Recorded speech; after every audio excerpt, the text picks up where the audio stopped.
Hello.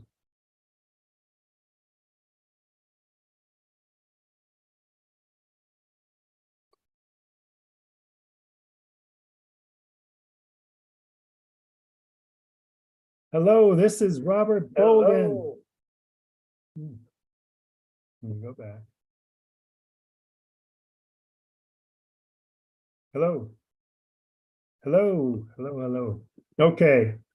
We are live. This is Robert Bolden. Go back. Hello. Hello. Okay. We are live. This is Robert Bolden. Go back. Hello. Okay.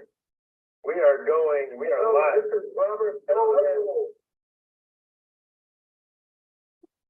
All right, I'm back. Sorry about that. Just brand new. We're going live on YouTube.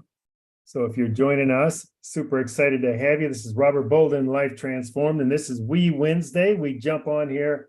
Typically, it'll be about 1:45 Eastern time. Today, we're a little bit late. But Wednesday, if you're new to this concept, it is all about we are in this together. So what I do is I share kind of an insight, or somebody on our team shares an insight that they've had over the last week, and we have some discussion and we talk about that insight. So today there's a couple of areas I can dig into, but I think what I'm going to do is talk about, so those of you who have followed me for a while, you know I am big into neuroscience. Dr. Caroline Leaf, I love her. She is just so brilliant, and she has really transformed my life.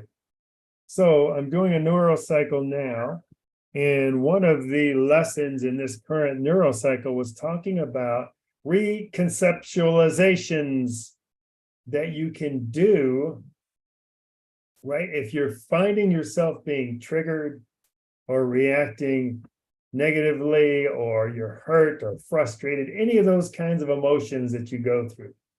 So I'm going to just go through these reconceptualizations, and maybe these or one of them or a couple of them will speak into you.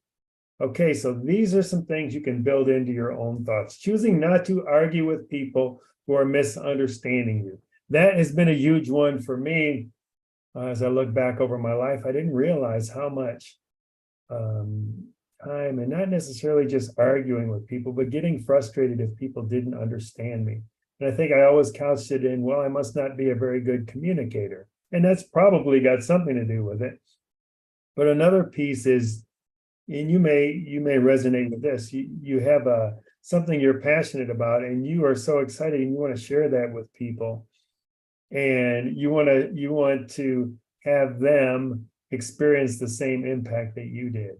So it just is understanding that I can't choose.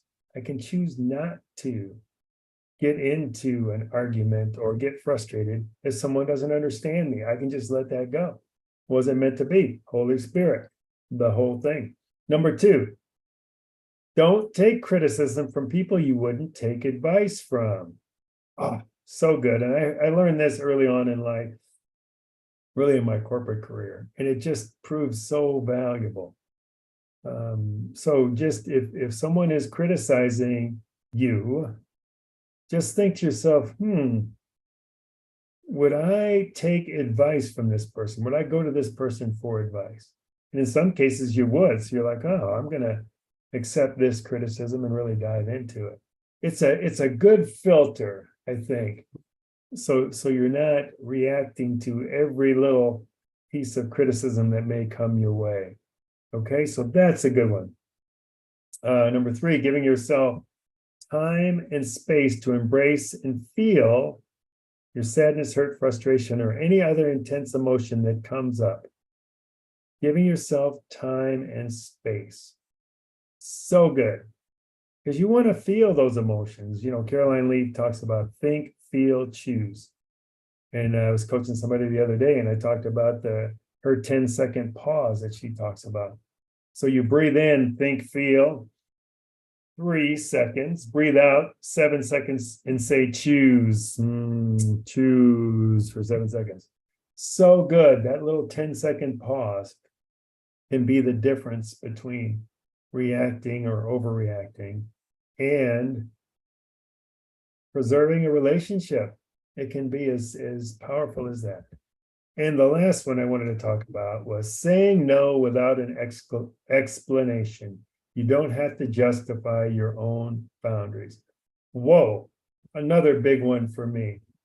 I was feeling, not always, but a lot of times I'd feel like I'd have to justify saying no. No, because da da da da da. And this can come up in any situation, any circumstance. So the message is clear. You can just say no without any explanation. And if you're like me, you're not used to doing that, it's going to feel a little bit strange, but it's okay. Because what Carolyn Leaf talks about, and I truly believe this, is you have to honor yourself first. You really do, because if you honor yourself first and value yourself first, guess what? All the goodness that will be able to come out of you. Can't gain acceptance from other people. That's a valuable lesson that I've learned. And it is so powerful. It's not being selfish from my viewpoint. It's not being selfish at all. You want to offer the best you to the world, the most genuine you to the world. And that's the way you can do it. By having these things in the back of your mind. So if you find yourself reacting negatively or having emotions, try these things. Don't argue with people who misunderstand you. Don't take criticism from people you wouldn't take advice from. Give yourself time and space to feel, think, feel, choose those emotions, and say no without an explanation. All right, that'll do it for today. Wednesday. We'll have some more insight next week at this same time. Jump on YouTube Live. I think I'll be able to do it a little bit better next time, so we won't have that kind of awkward beginning. But who knows? We'll see. We're just going to make the best out of this. Have a great